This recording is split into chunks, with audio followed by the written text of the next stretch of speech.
सारे साधनों का एक ही पर्यावसान है, मन का इष्टाकार हो जाना, इष्टमय हो जाना। परंतु ये बहुत कठिन बात है। मन का प्रभु में समर्पित हो जाना बहुत कठिन बात है। ये सर्वथा सत्य है कि मन का जब तक प्रभु में पूर्ण समर्पण नहीं होगा तब तक अध्यात्म की ऊंचाई पर, जहां काम क्रोध लोभ मोह मद मत्सर स्पर्श भी नहीं कर सकता, अर्थात स्फुरण ही नहीं होता है, उस भूमिका पर पहुंचना असंभव है जब तक मन अपने आराध्य देव में समर्पित नहीं हो जाता। बड़ी कठिन चीज है मन को रोकना। 5 मिनट मन कहीं गया ही नहीं, केवल प्रभु में डूबा रहा, बहुत बड़ी उपलब्धि है। निरंतर मन भगवदाकार है, वो तो सिद्ध पुरुष हैं। अर्जुन के सदस्य जो महाबली हैं, भगवान के सखा हैं और दिव्य हैं, वो प्रभु से कहते हैं कि मन को रोक पाना बहुत कठिन है प्रभु। इतनी सामर्थ्य है भगवान की कृपा से कि आपने चरित्र सुना, उर्वशी जी काम से प्रेरित होकर स्वागत करती हैं और वो कहते हैं माता कुंती और माद्री के समान मैं आपको देखता हूं, जैसे गुरु पर भाव होता है वैसा आप पर भाव है, आप एक शब्द भी ऐसा न निकालिए। ऐसे महापुरुष कह रहे हैं भगवान से स्वयं कि मन को रोकना बड़ा कठिन है।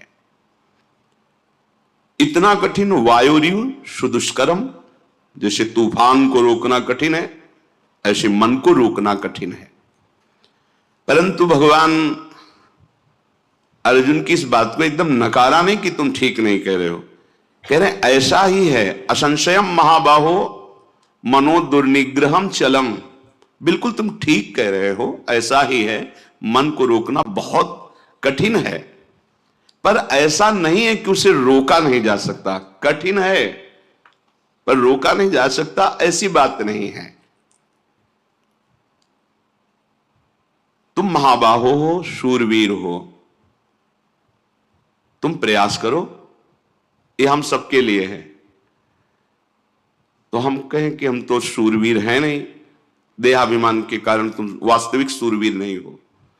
अपने स्वरूप की तरफ देखोगे तो तुम भगवद अंश हो। जो अर्जुन जी में आत्मस्वरूप विराजमान है भगवान, वही तुम्हारे हृदय में विराजमान है, बिल्कुल संशय मत करना। हम जितना शरीर और संसार से प्रीता करते जाते हैं वैसे ही हम दिव्य शक्ति से रहित होते जाते हैं, और जितना हम इसका त्याग करके प्रभु में अनुराग, उतनी हमारे अंदर दिव्यता आती जाती है। मन जो ये है इसका निग्रह करना बड़ा कठिन। निग्रह माने रोकना, हटाना, जिन विषयों में जाता है उससे हटाना। परंतु ये वश में हो जाता है। अभ्यासेन तु कौन्तेय वैराग्येण च गृह्यते। अभ्यास और वैराग्य दो के द्वारा इस मन को वश में करने का उपाय श्री भगवान ने बताया। मन को जबरदस्ती खींचना बहुत कठिन बात है, और प्यार से खींचना थोड़ा सरल है। जबरदस्ती इसके साथ करने में चूंकि हम बराबर हारते गए हैं, इसका जीतने का अभ्यास है, ये मुझे हरा देगा। एक ही केवल उपाय समझ में आता है, अगर थोड़ा सा हमें आधार मिल जाए तो हम इसको वश में कर सकते हैं। आधार, पहला आधार सत्संग। क्योंकि जैसे हमें प्यास बढ़ती है फिर हमें कोई दूसरी वस्तु अच्छी नहीं लगती। जल में मन लगाना नहीं पड़ता। देखिए जब प्यास लगे तो आपको अधोटा दूध पिलाया जाए कि जल से बहुत ही कीमती है, आपको बिल्कुल नहीं, आपके मन को रुचेगा नहीं।